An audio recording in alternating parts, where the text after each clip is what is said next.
C'est incroyable. Cathy, bonjour.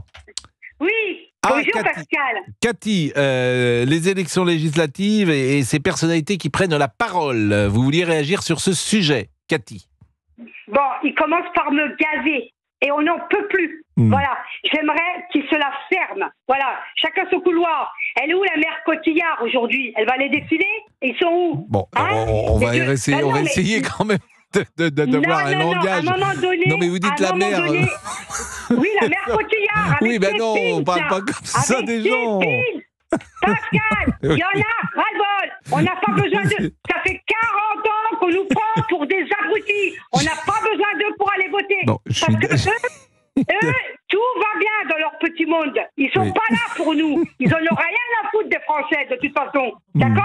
Donc, la mère Cotillard, au lieu de voyager là, dans son jet et ses pins à la noix, eh ben, qu'elle regarde un petit peu la réalité des choses. Vous faites allusion au fait qu'elle a posé sur Instagram, parce que tout le monde ne connaît pas, avec une veste en jean sur laquelle il y avait des pins, et sur ces pins, c'était des engagements politiques plutôt à gauche. Voilà. Mais les gauchistes, mais c'est tous des gauchistes, bien pensantes. Bon. Si vous n'êtes pas dans ce côté-là, mon Dieu, hein, et après on les verra plus, Pascal. Quand les élections seront passées, on va plus les entendre. Mais vous n'aimez pas Marion Cotillard comme actrice? Non, ça supporte pas les gauchistes.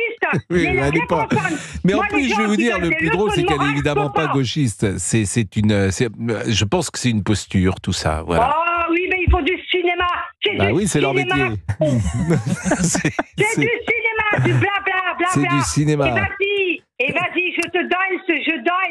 Et le reste, ils n'en ont rien à foutre de la France. Ils vivent pas ce qu'on vit. Mais ça, c'est vrai. Et non, quand mais on sérieusement. vit pas la vie des Français, on se la ferme.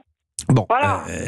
Vous êtes virulente, mais vous trouvez normal. que... Bon, vous, normal. Bon, et si vous aviez Marion Cotillard en face de vous, vous lui diriez quoi? J'arabie pour l'année complète, celle-là. Je me la fais, elle. Je vais lui montrer la vie. Bon. Eh ben, non. Elle va se balader dans la vraie vie des gens. Je vais l'inviter même à la maison. Mais elle va vivre. Alors, c'est quoi votre vie, justement? Sérieusement, qu'est-ce qui, dans votre vie, peut vous apparaître douloureux et dont ces personnalités n'ont pas conscience? Pascal, la liberté. La liberté, c'est plutôt bien. La liberté de vivre, la liberté de penser. Voilà, il faut pas froisser. Il faut faire attention à tout ce qu'on fait. Il faut faire attention à comment on s'habille. Parce que de toute façon, si tu as une jupe trop courte, ben, tu as les sous-développés qui vont, mon Dieu, ils vont sortir des bois. Voilà, c'est ça la France. Bon, c'est plus notre France à nous. Cathy, vous nous appelez de temps en temps. Il n'est pas utile que vous nous appeliez tous les jours. De temps en temps, c'est sympathique. Non, mais... Pascal, je vous ai eu déjà, non mais le modérateur que je suis, je fais très attention évidemment aux uns aux autres. C'est une émission, tout le monde doit pouvoir s'exprimer, mais faut rester dans un certain cadre, dans l'expression, forcément, chère Cathy. Il y en a marre de nous dicter de ce qu'on doit faire, de ce qu'on doit dire, de ce qu'on doit penser, de ce qu'on doit voter. Qui se taise? D'abord, elle m'a fait la preuve, il a tellement bien parlé qu'il a le pif de les choses. Bon, vous habitez où, Cathy? Vous habitez où? À Hier. À Hier. Ah, c'est joli, Hier. En face, la presqu'île de Gien. Tout à fait. En face, Porquerolles. Tout à fait. Eh bien, vous savez que moi, j'ai un oncle qui habite à Hier. Il s'appelle Philippe. Et alors, quand est-ce que tu descends? Quand est-ce que quand tu m'appelles. Quand tu m'invites, Cathy. Dis donc, je me fais une réflexion. Là. Oui. Vous avez des oncles partout, vous? Non, j'ai pas. À chaque fois qu'on cite une vie, vous avez un oncle. Non, j'ai pas un oncle. J'ai mon oncle Philippe, qui est le frère de... Il n'y a pas plusieurs Philippe? Non, à chaque fois, j'ai l'impression que... J'ai oncle Philippe, qui est le frère de ma maman. Qui a d'accord. Bah oui, c'est le principe de l'oncle. Et qui est né en 1942 et qui a une fille qui s'appelle notamment Véronique. Qui était ma cousine, ça s'appelle, qui habite Hier. Par définition, c'est votre cousine. Exactement, et Dominique également. C'est bien, on a tout l'arbre maintenant. C'est top. Bien sûr. Donc, je connais. Vous avez de la famille éparpillée partout quand même. Mais j'ai très peu de famille en plus. Ah bon? Bah oui, on n'était pas une grande famille, justement. Je vous ai déjà parlé de ma famille, à part l'oncle Philippe qui habite Hier. Non, j'ai pas d'oncle. Et la cousine, on n'oublie pas la cousine. Ah non, mon père était fils unique. Donc, et ma mère avec un frère. Et il habite Hier. Et tout ça, je pense que ça passionne. Cette émission, il y a des choses quand même qui ont été dites aujourd'hui qui sont vraiment importantes. Elle disait que c'était du cinéma, ce que disait Marion Cotillard. Oui. Et donc vous voulez que je cherche la chanson d'Alain Delon là. Comme au cinéma. Ça aurait pu être bien, oui. Ça aurait pu être effectivement une transition. Que vous fassiez un petit peu votre travail, Fabrice, ça n'aurait pas fait de mal. Vous savez qu'hier, on était avec quelqu'un qui s'appelait Philippe. Et c'était mieux. C'est pas. Mais c'est vrai que il y a quelque chose de plus rapide. C'est un peu plus fluide. Parce que là. Ah, voilà. Ça, c'est une chanson. Voilà, elle a dit c'est comme au cinéma. Elle était pas mal cette chanson d'Alain Delon. Mais quand je suis tout seul. Vous devriez enregistrer un single unique. C'est vrai ? Une chanson, une seule, celle de Pascal Praud. Et moi je la rediffuserai dans 40 ans quand j'aurai mon émission. Oui. Il y a un vieux monsieur qui me disait à la cantine le mercredi. Je pense quand même que vous aurez votre émission avant 40 ans. Moi je suis comme tout le monde. Oui, non mais j'espère aussi. Cet été d'ailleurs, comment ça se passe avec Monsieur Liberty ? Comment ça ? Je passe pas mes vacances avec Monsieur Liberty, puisque vous dites. Il n'y a pas quelque chose qui a été conclu là si, je tiens une chronique pendant les Jeux Olympiques. Ah. Je vais essayer de faire vivre l'ambiance des Jeux Olympiques à nos auditeurs. Ça va être sympa. À ma manière. Très peu d'infos, beaucoup d'humeur. Voilà. Exactement. Et ça sera à quelle heure, on sait Dans le club de l'été, vers 10h du matin, à la place du débrief de Laurent, à 12h45. Bien. Et puis le soir, normalement aussi également. Et tout ça à titre bénévole, on m'a dit. Exactement. 12h. La passion du métier, comme vous d'ailleurs. À peu près. À tout de suite. Appelez Pascal Praud au 01 80 20 39 21. Yann est commercial. Vous nous appelez d'où, Yann ? De Dinan, Pascal, bonjour. Ah, mais je crois que vous nous avez appelé de Dinan déjà. Une fois ou deux, ouais. Ah, Dinan. C'est bien, Dinan. C'est près de Dinard. Ben, c'est pas loin, c'est à une trentaine de kilomètres de Dinard. C'est une cité médiévale magnifique qui est restée dans son jus, c'est formidable. J'ai l'impression d'ailleurs que la Bretagne, qui était souvent une terre de gauche, a voté lors de la dernière élection européenne plutôt Rassemblement National.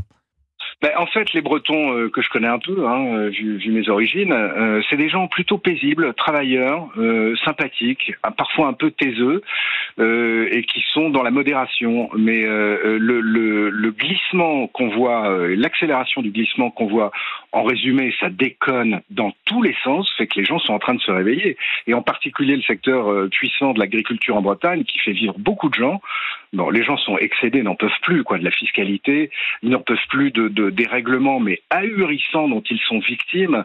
Voilà, c'est pour ça que c'est en train d'évoluer. Alors, est-ce que ça va dans le bon sens ? Je ne sais pas, mais à l'évidence, il y a une prise de conscience, bien sûr, Pascal. Bon, il y a une différence entre les métropoles, parce que des villes comme Rennes, comme Nantes, sont très engagées à gauche, penchent en tout cas très à gauche, voire d'extrême gauche, et en revanche, dès qu'on quitte les centres-villes, dès qu'on va dans la ruralité ou dans des villes moyennes, des plus petites villes, disons, où le vote est différent. C'est ça qui m'a frappé en Bretagne, mais comme dans beaucoup de coins de France d'ailleurs, Yann. Dans presque toute la France, j'ai vu passer rapidement une carte des votes aux européennes. C'est assez étonnant, quoi. Oui, bien sûr. En fait, on parle toujours des fractures qu'il y a en France. Il y a une fracture entre la France des champs et la France des villes. La fracture gauche-droite, elle est en train de s'amplifier. Il y a aussi des fractures communautaires. Il y a des fractures sous l'angle du sentiment patriotique, où en fait vous avez les patriotes de gauche et les patriotes de droite, et puis des gens qui sont plutôt progressistes et mondialistes, si vous voulez. Donc alors par exemple à Dinan, c'est intéressant. À Dinan, c'est intéressant parce que celui qui est arrivé en tête, c'est Jordan Bardella, il a fait 20,97. Valérie Hayé est arrivé avec 20,07. Raphaël Glucksmann avec 19,82. François-Xavier Bellamy avec 8,97. Mais par exemple, Manon Aubry n'a fait que 7% à Dinan. C'est combien d'habitants, Dinan ? Écoutez, alors là, j'avoue mon ignorance. Je peux pas vous dire, bon. J'ai jamais vérifié. Ouais. Bon. Et vous habitez Dinan ? Oui, absolument.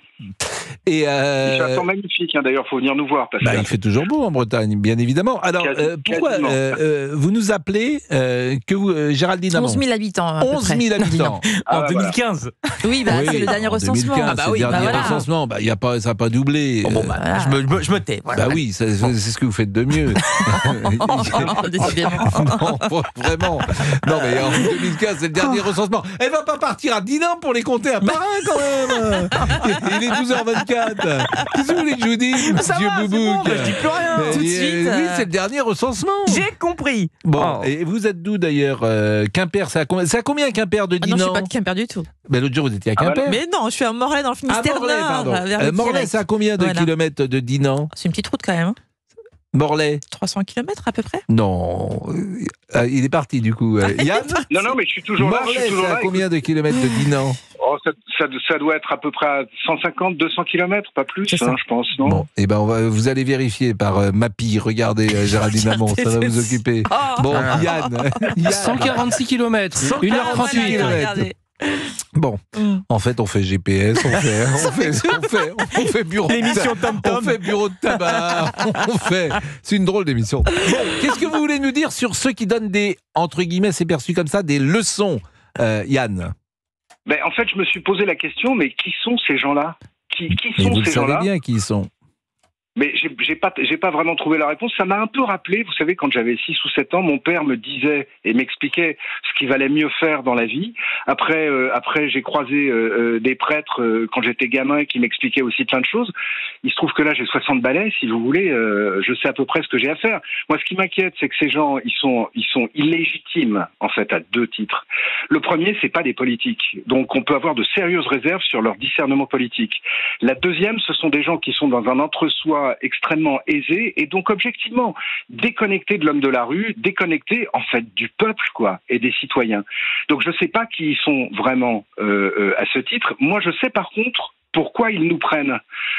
Si vous me permettez, Pascal, ils nous prennent pour des cons, c'est-à-dire qu'ils estiment qu'il faut qu'ils nous apportent leur lumière pour nous éclairer, parce que nous, citoyens et électeurs, nous n'aurions pas de conscience, nous n'aurions pas de culture politique ou historique, et nous serions donc en quelque sorte des abrutis, heureusement, qui nous éclairent, dites-moi.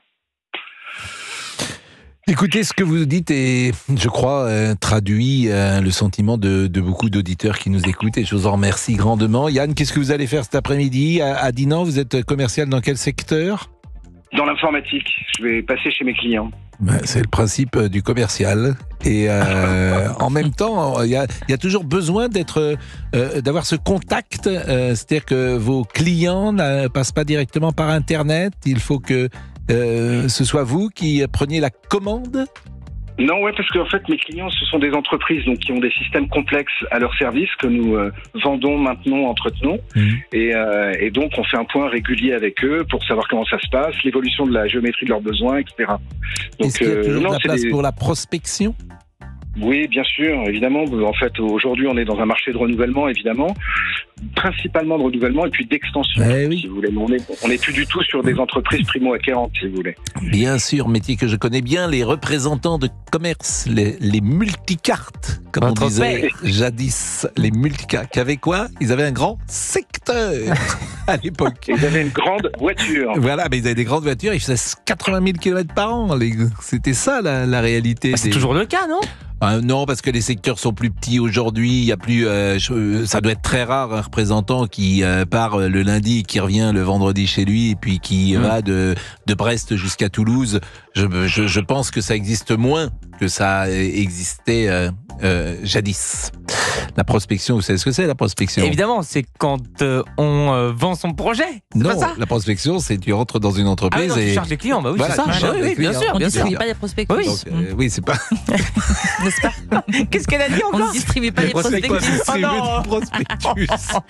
Attendez, vous savez à qui vous parlez? Je suis un intellectuel, moi, messieurs, dames. Ouais. Bon, il est 12h28. Comment ils sont ces petits jeunes avec vous? Ils sont très sympas. Bon, ils Très, viennent très d'où? sympas. Ils viennent de. Ils sont tous sur leur téléphone, mais sympas. Ah non, mais ça, c'est le insupportable. téléphone. Franchement. Franchement, là. Non, mais vraiment, l'histoire des téléphones. Vous pouvez pas lire un livre. Tiens, demandez-leur s'ils ont lu un roman le dernier mois.